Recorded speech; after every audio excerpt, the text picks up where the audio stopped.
السلام عليكم حبايبنا، رجعت لكم بفيديو جديد. واليوم وصفتنا وصفة عراقية مشهورة من أكلنا الشعبي، واللي هي تشيل فراي العراقي. راح أسوي هسه سوية، بس راح أقلي البوتيتا. راح أسوي شوية بطريقة صحية. راح أضيفها للبوتيتا بدون تقلى. المكونات اللي عندي هنا كيلو من الغنم، من لحم الغنم. أنا مقطعته هيك مكعبات حسب انتو يعني الكميه اللي تريدون تسووها. انا هنا مسويه تقريبا كيلو الا شويه. وهنا أنا عندي بوتيتا حجم وسط، اثنين قطعتها مكعبات هيك بهذا الحجم. وهنا أنا عندي بصلايه، هاي البصلايه بيضه وخبطتها شويه ويا بصل اخضر حجم صغير. وهنا طماطه ثلاث طماطيات هم حجم وسط قطعتهم بهذا الشكل. هسه راح ابدي اسلق اللحم كامل لحد ما يستوي، وبعدين وراها اكمل الخطوات. بنات راح ابدي باول خطوه. راح اسلق اللحم سلق عادي، اكيد كلكم تعرفون هذه الطريقه. اضيف له المي، بعدين انتظر لما يفور وتطلع الزفره مال اللحم. اغسله مره ثانيه وارجع. هسه بنات بعد ما طلعت هاي الزفاريه اللي باللحم راح اغسل اللحم وارجع اكمل الاستواء مالته. هسه رجعت لكم مره ثانيه، غسلت الجدر واللحم همينه غسلته وصفيته بالمصفاة. راح ارجع اضيفه مرتله واخلي له مي كامل.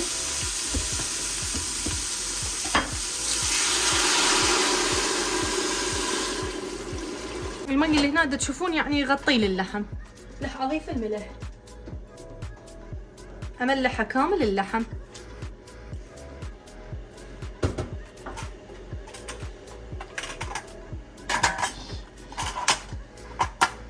بنات ادري بيكم راح تقولون هاي طريقه سهله وكنا نعرفها، اعرف الكل يعرفها، ما شاء الله علينا احنا النسوان العراقيات ما يعوقنا شيء، كل شيء نعرف. بس انا حبيت اسوي يعني الفيديو خطوه بخطوه، واستخدمت جدر الضغط للسهوله الاسرع، يعني حتى اختصر الوقت.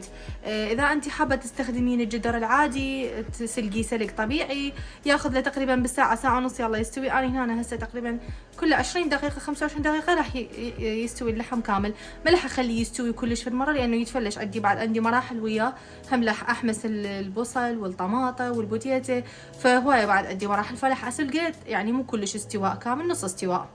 خلينا نشوف شلون ورا ما يكمل ان شاء الله.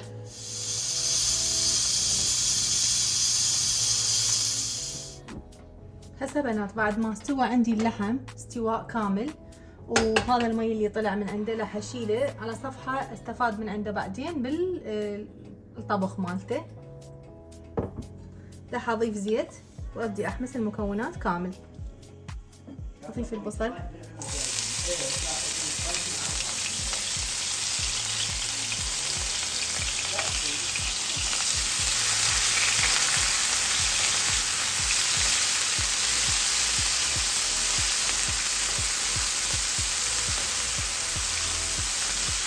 هسه بعد ما دبل عندي هيك البصل بهذا الشكل راح اضيف عليه اللحم الكامل.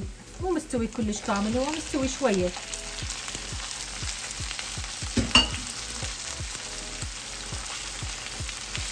تقليبه كامله.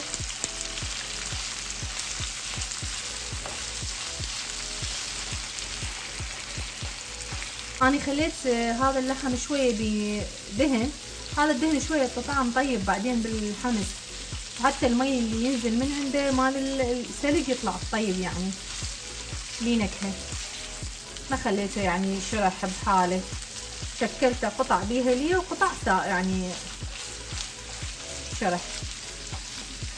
بعد ما حمس عندي اللحم والبصل سويه راح اضيف له الطماطه. انا هذا كله مملحته، يعني البصل خالت له ملح قبل الحمس، الطماطه هذه همين حطت لها ملح، راح اضيفها مباشره. تحمس ويا اللحم حمسه كامله. بعد ما دبلت الطماطه بهذا الشكل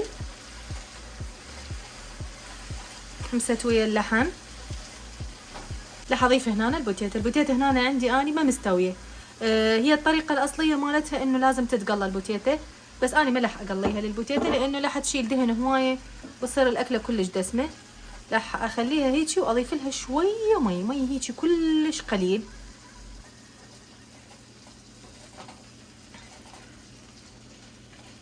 من مي التشريب اللي بقالي من اللحم.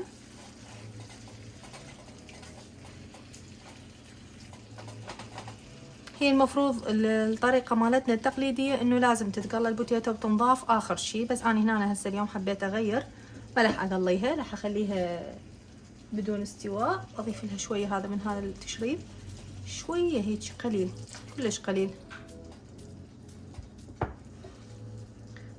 وارجع بعد ما تستوي. هسه بعد ما استوت البوتيتا خليت لها المي، تشوفون شكلها يعني مثل ما هو، ما خليتها تنمرد او يعني تنهرس يتغير شكلها.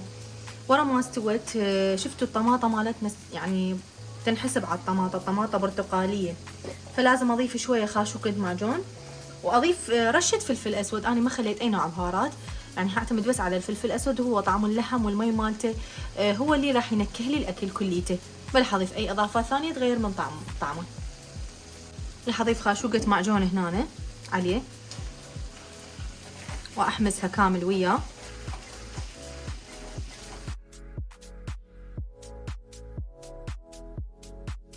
راح اخلي رشة الفلفل الاسود،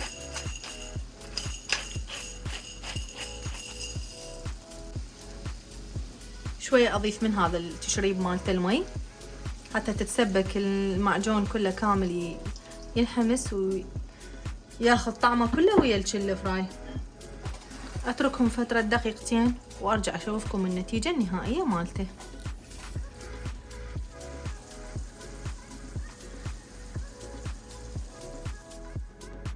وهذا الشكل النهائي للتشيلي فراي بعد ما كمل وانتهى الطبخ مالته. طعمه كلش طيب، يرهم كوجبة عشاء خفيفة. سويته بطريقة صحية بدون قليل البوتيتا. لا تنسون تجربون هذه الطريقة وتعطونا رأيكم بيها. لا تنسوني باللايك والشير والسبسكرايب، تضغطون على جرس التنبيهات حتى يجيكم كل شي جديد. في أمان الله.